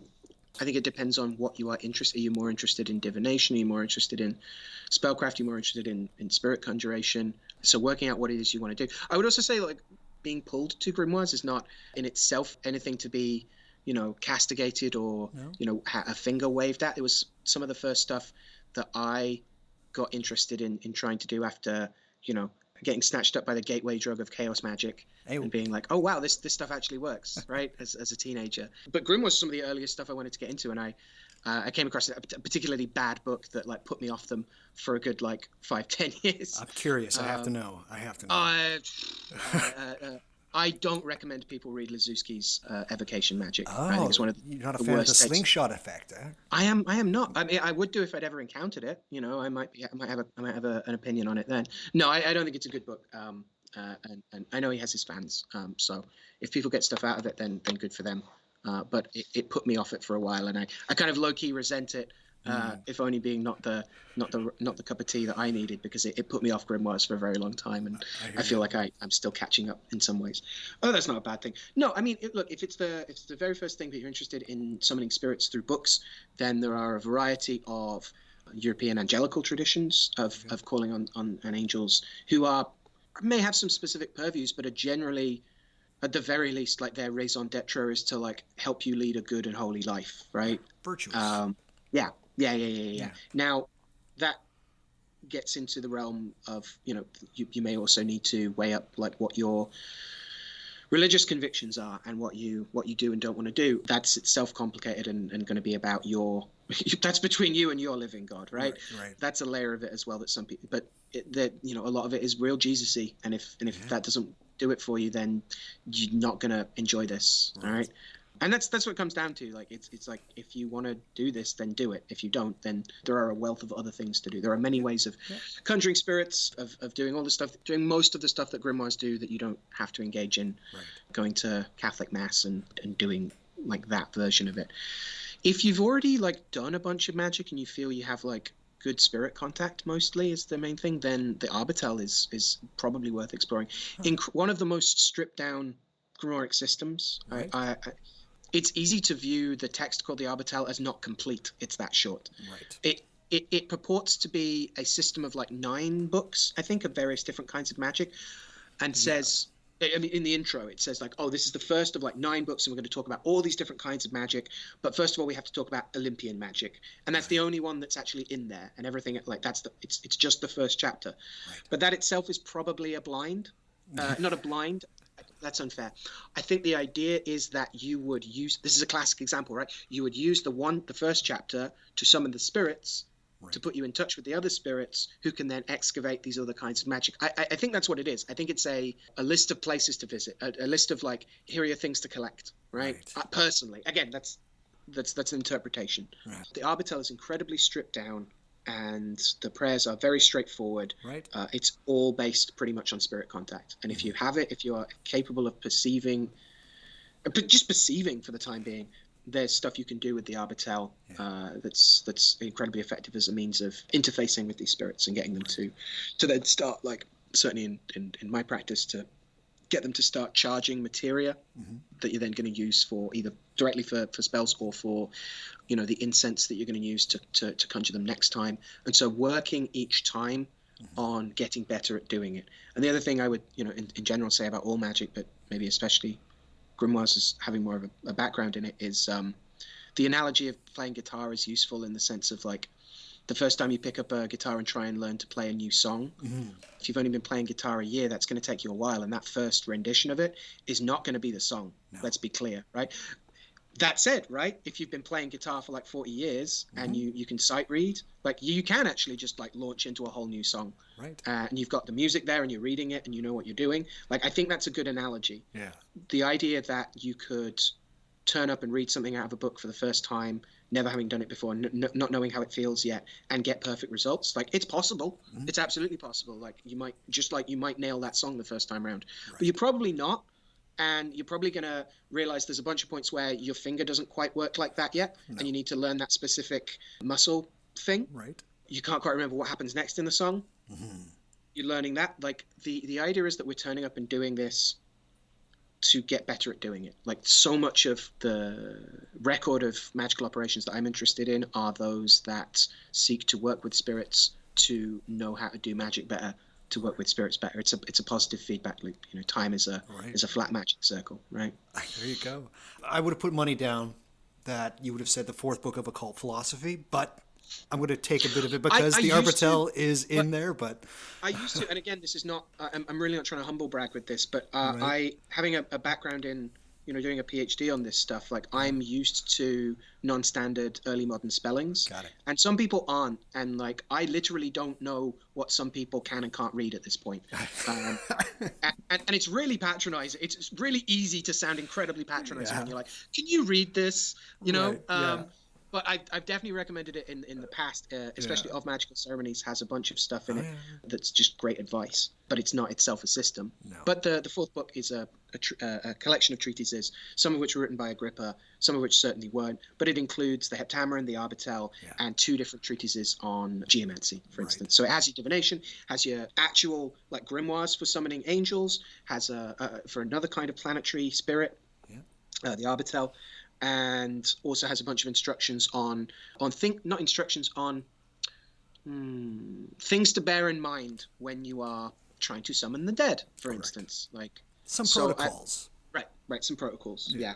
So again, the fourth book isn't a grimoire, but it contains some grimoires, and it was definitely used grimoirically. It's again one of those things that seems popular amongst a variety of like folk practitioners. Fantastic. And cunning folk. I love it.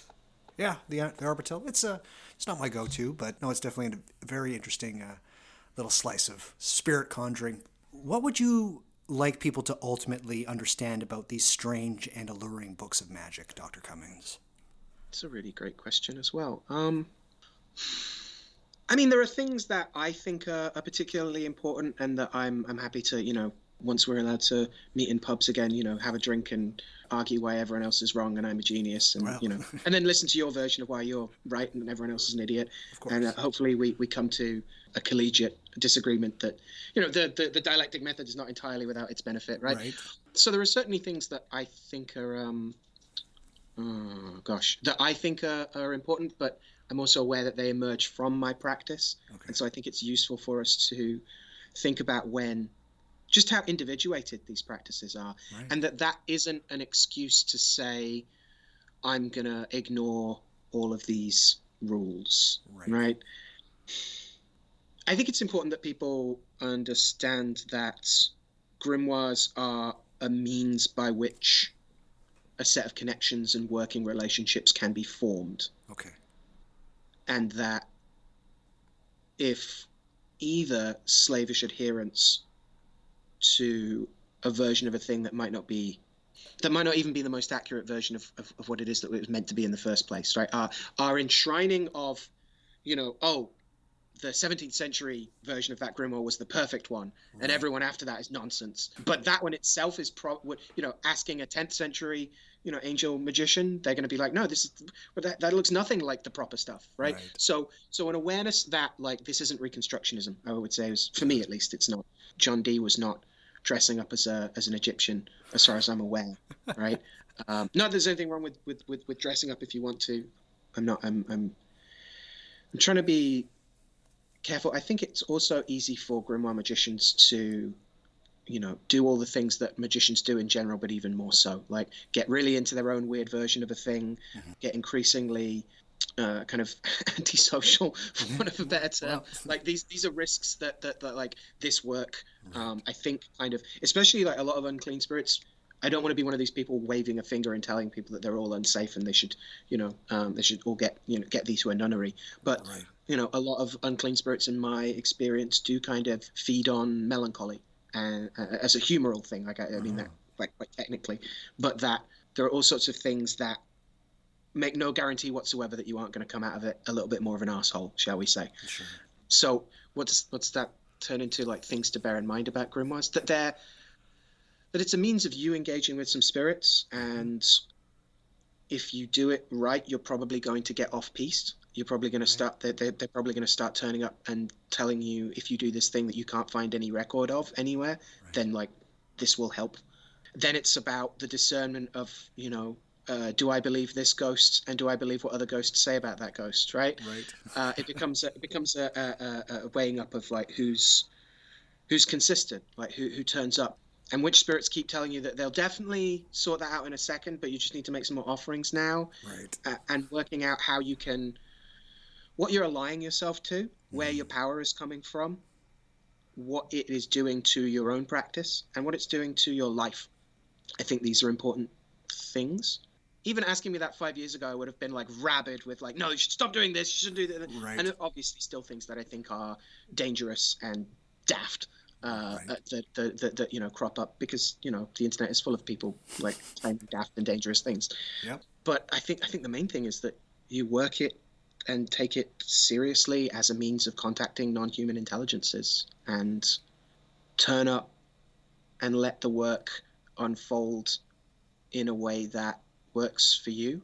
You know, that's not to say that, like, if that sounds hard, don't do it. Like, no, I don't mean that. Right. But there's a strange, like, in trying to talk about it, there's an ease at which you just, you know, rely on Goldilocksing it and say, like, don't make everything up, but don't make nothing up. Somewhere in between. It's a tough balancing act. To be clear, you shouldn't make things up. I'm being very facetious by saying that. But if you're having a dream where the spirit you've been working with turns up and is like, hey, if you give me this weird colored thing and bury it in this place, I can help you do some stuff.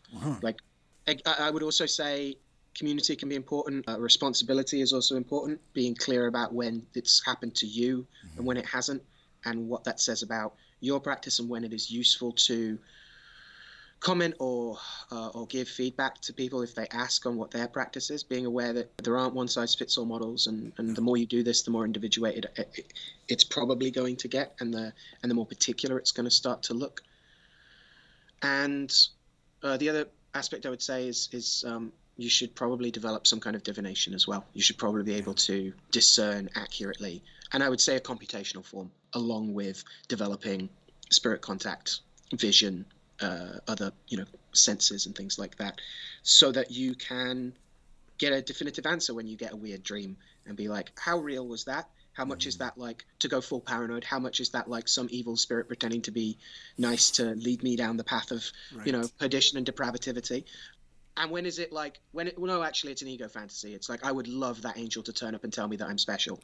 And maybe I needed to feel special. And maybe, like, that doesn't mean that that's an accurate vision or something to do on, but that's a reflection on something that somewhere in your psyche you needed at that point.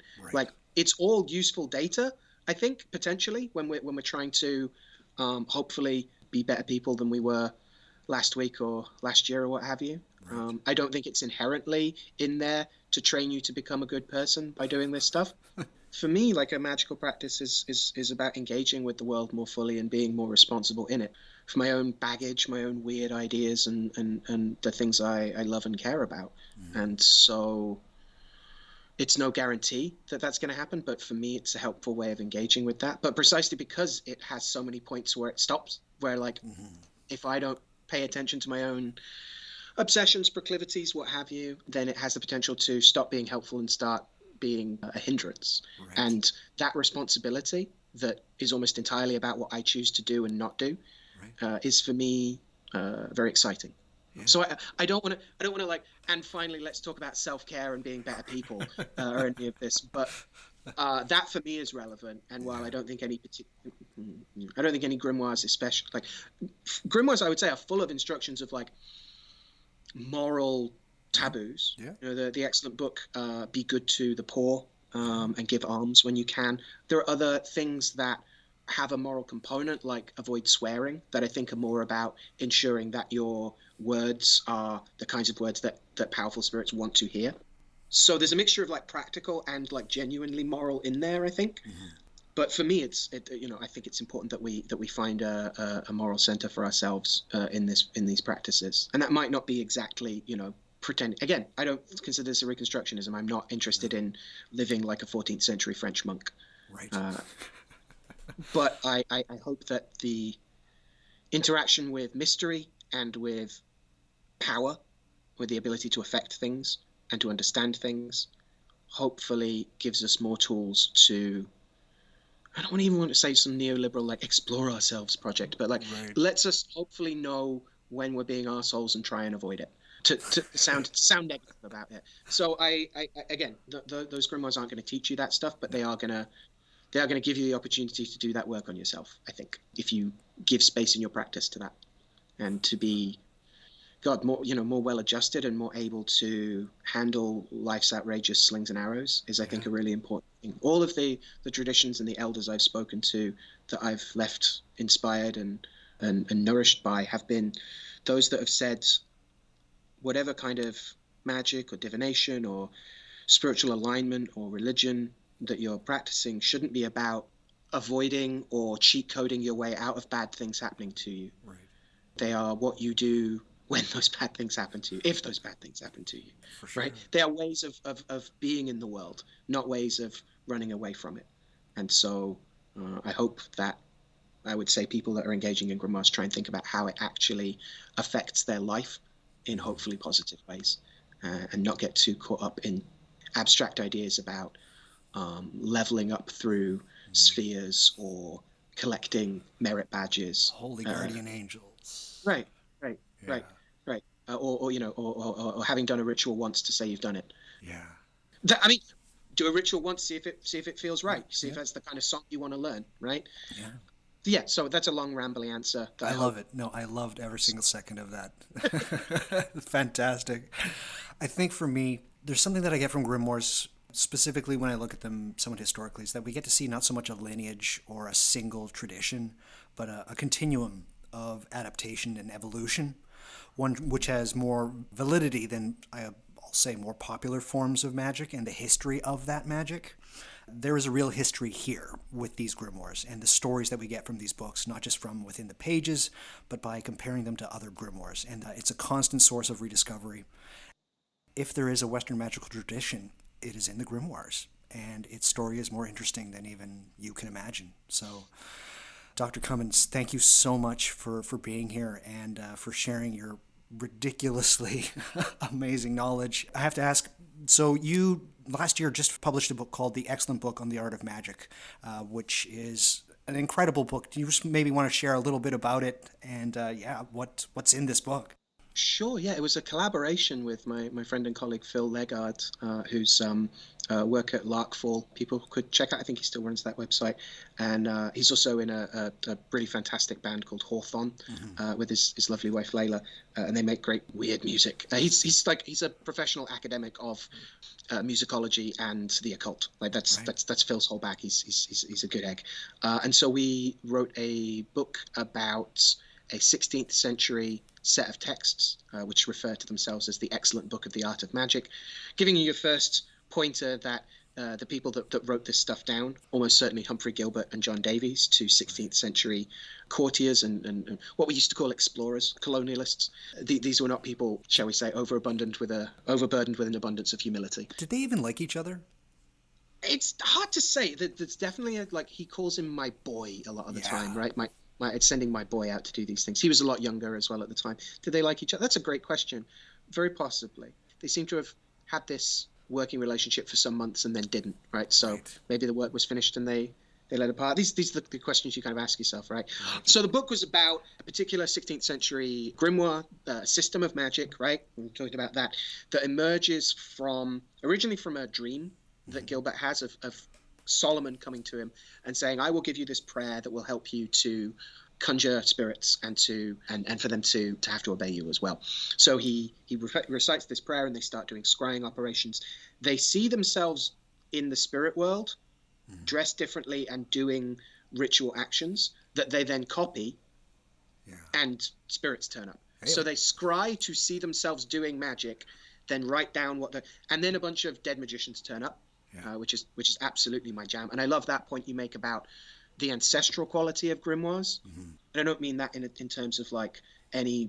I'm going to be very clear, and I wish it didn't have to be. I'm not talking about any kind of European ethno-nationalists, like fascism, about that. What I'm saying is, if you are in any way inclined to work with the dead, working with dead magicians, right, means you're going to have to be familiar with the kind of magic that people were doing back in the day, right? Even if you're not interested in doing that stuff anymore, but you want some assistance from some clever ghosts, right? So this happens with the Excellent Book. A bunch of clever ghosts turn up: Agrippa, Solomon, Adam, Bacon. Roger Bacon, Yeah. And they tell them, you should wear this, you should do this, you should not do that. When you're summoning spirits, remember this thing. And then they do those things and those spirits start turning up. So one of the reasons we know this is that the Excellent Book, the Grimoire, the like how to summon these spirits, also is bound with their scrying record, with the dreams, with the record of the dreams they had, the visions they had, which are not just like, oh, we went into the spirit world and saw some angels and they told us this about heaven or something. This is, tangible. We did this thing. They told us to do this thing about that thing. We did that thing. It's a concrete process of this is spirit led, and we have the behind the scenes records Right. of like them receiving this advice and then writing it into a grimoire.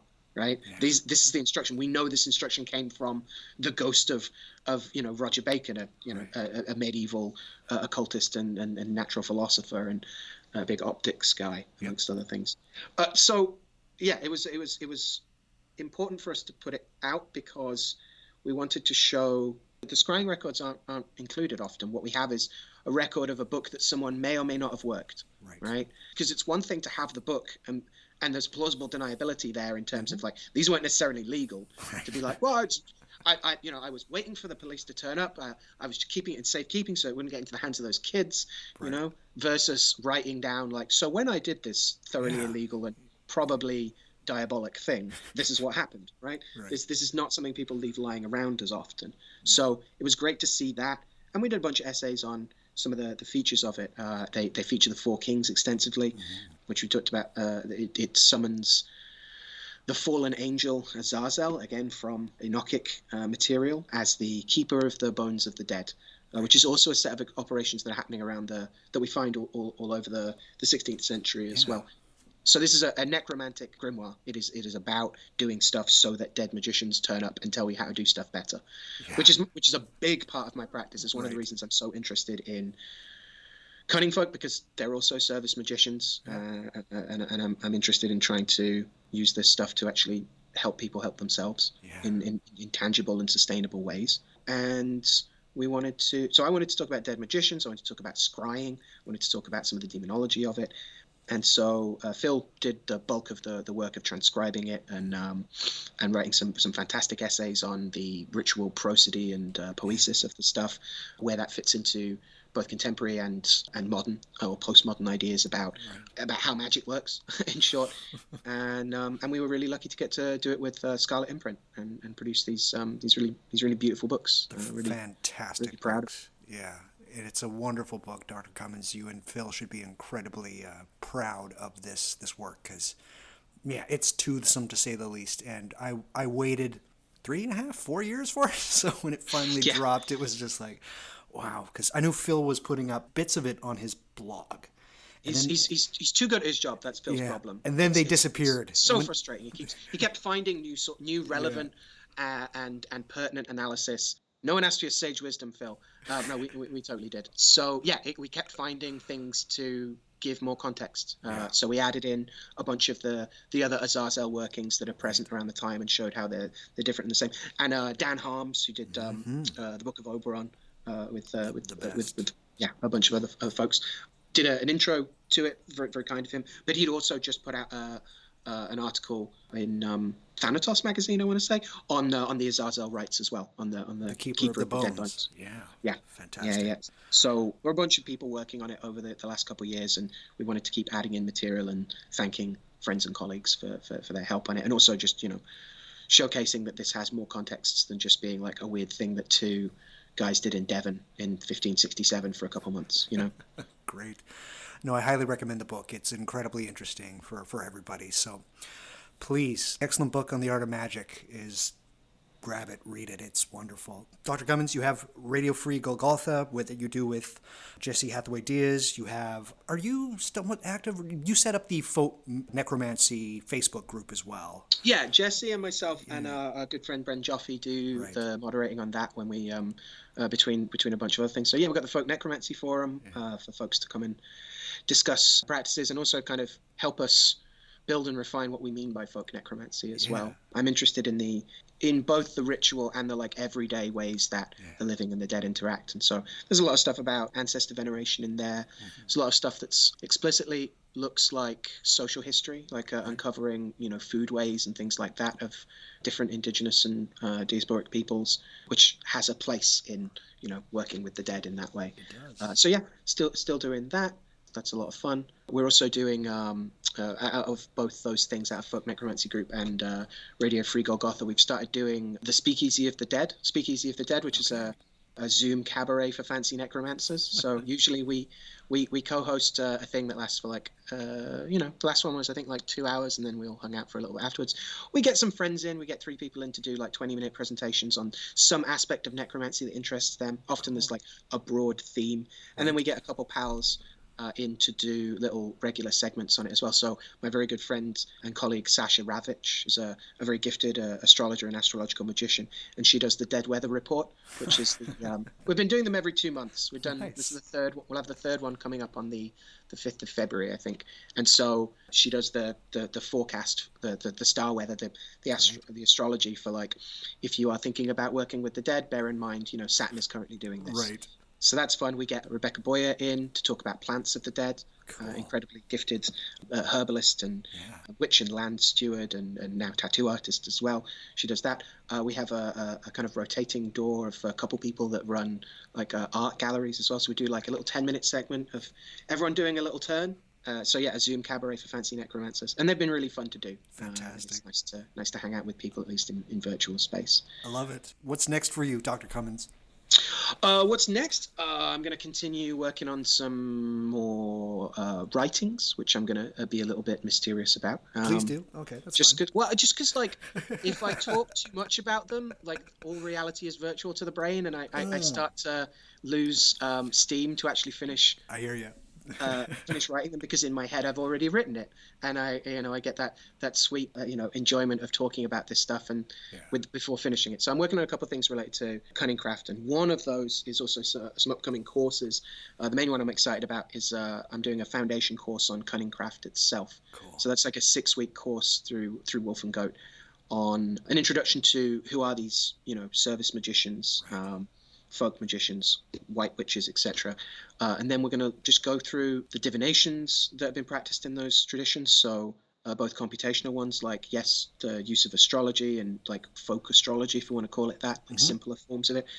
Geomancy, which is a huge passion of mine. Yeah. Computational geomancy, but then also a variety of other forms, so more folk divination, like the apple peel over the shoulder, of like various love divinations on St. Agnes Eve, the dream incubation rites of Midsummer, along with sieve and shears, book and key, and a bunch of those other forms of manipulating an object to produce a divined result. Then we'll talk about unbewitching, which is one of the areas I'm really focusing on at the moment. It's one of the things that cunning folk most commonly asked to do, is help take curses off people or reverse hexes or timely break spells. Yeah. A little bit doesn't go away, that stuff. No. So looking at various techniques of combating maleficia, from like spoiling the witch in various ways, or witch bottles, to tactics of there's some brilliant stuff on washing plates with things. So inking a plate, which is something I'd been doing already. Like you'll see on my Instagram and stuff, of inking plates with liquid chalks, with number squares and sigils and seals, and washing them and using that water for things. You've then washed the chalk that was empowered with you've just liquidized a sigil, in short, and you can do stuff. There's practices from various working books of cunning folk for not just spiritual baths that we might be familiar with from, say, like African American hoodoo traditions, but also of like preparing a pot in particular magical ways and consecrating it so that the water that you boil in that pot can then wash parts of a body to heal it. Or writing out psalms in edible inks of various sorts and washing them and drinking them. So that kind of stuff. And then the spirit conjuration stuff, where it's like often simplified versions of grimoire working. So it might not be, here's how to summon these 30 different spirits, but it might be like, here's how to summon this one guy specifically. Right.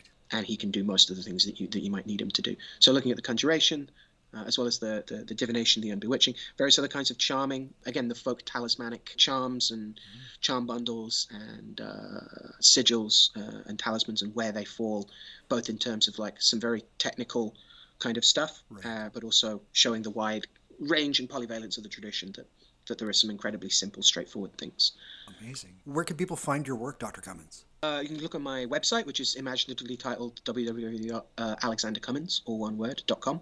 Okay. That's the easiest way. You can also use that site to sign up to my mailing list, which is where I tell people about upcoming courses and classes and things like that.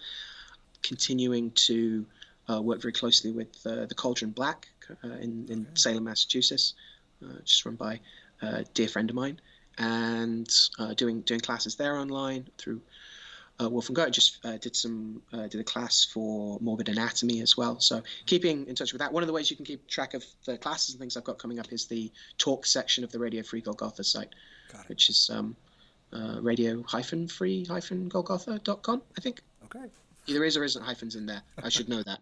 I will have links up to all of the things that Dr. Cummins gets up to and has published on the show notes to whatmagicisthis.com. The show notes for this episode, there's going to be some really, really interesting ones there. Plenty of links to look at certain grimoires, as well as some perspectives on grimoires, as well as some books that I think that everybody should read. So head to whatmagicisthis.com to get those show notes.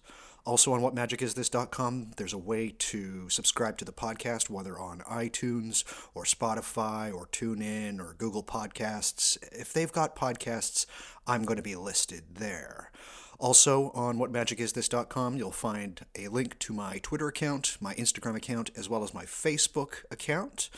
I'm pretty active on Twitter, not so active on Instagram, and almost basically not active at all on Facebook, but that's just how it goes. If you enjoy the podcast, tell a friend. Perhaps they'll enjoy the podcast as much as you do, and perhaps they'll even tell a friend, and that's how these kind of things work. I'm not the greatest at promoting my podcast, so it's kind of word of mouth more than anything, but the show is getting more popular, and I'm quite glad to see that. If you enjoy the show also, please leave a review. iTunes is the preferred method of leaving a review, but I believe you can leave a review on Stitcher as well, but the whole star clicky thing, that's cool, but if you want to write a couple of words, again, we're talking about books of magic with words and incantations in them, so leaving an incantation for my podcast as a review would be greatly appreciated. So, I also have started a Patreon account, and it is going wonderfully. I've recently updated with about 3 shows that deal mainly with grimoires and Solomonic magic,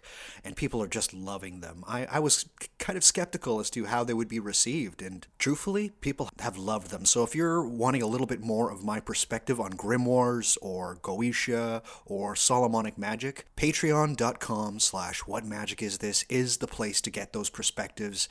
This stuff is my jam. I am so fascinated by grimoires and Goetia, and my perspectives, I think, are somewhat interesting. So if you want to get more of those perspectives, you gotta head to my Patreon account. Also up on there, we've got a Discord, and people are talking, and they're asking questions, so it's been a really interesting time. I've had that Patreon up for almost about 4 months or so, and I'm loving every second of it. So if you really want to support the show, the best way of doing that is Patreon. I'm basically doing this with all of my time. I work 6-7 days a week on this podcast, and a lot of my effort also goes into that Patreon account. So if you can't get enough of What Magic Is This via the main podcast, Patreon is the place to go. If you're not enthused with the whole paying every month kind of thing, I have a PayPal Me button on whatmagicisthis.com. Just click that button and you can donate any amount of money to the show to help support me, from $5 to $10 to $100 to any amount. It all helps because, yes, this is what I want to do for the next segment of my life. I love every second of it, and I hope it shows in the podcast. So if you can see your way to supporting me, either via the PayPal Me or via Patreon, that would be greatly appreciated. Dr. Cummins, thank you so much for being on the show and sharing so much of your knowledge. I hope that if I was to ask at some point in the future to come back on the show, you would. Oh, I'd love to. Yeah, no, it's been great to chat. Thank you so much for having me. I really appreciate it. There was along with being incredibly busy and needing to, and time management being a constant water wage, with hopefully with, not against Saturn. Right. There's also a sense of, we've all been cooped up, and the concern of like worrying that we forget how to people is something that occurs to me sometimes as well. So this is really good.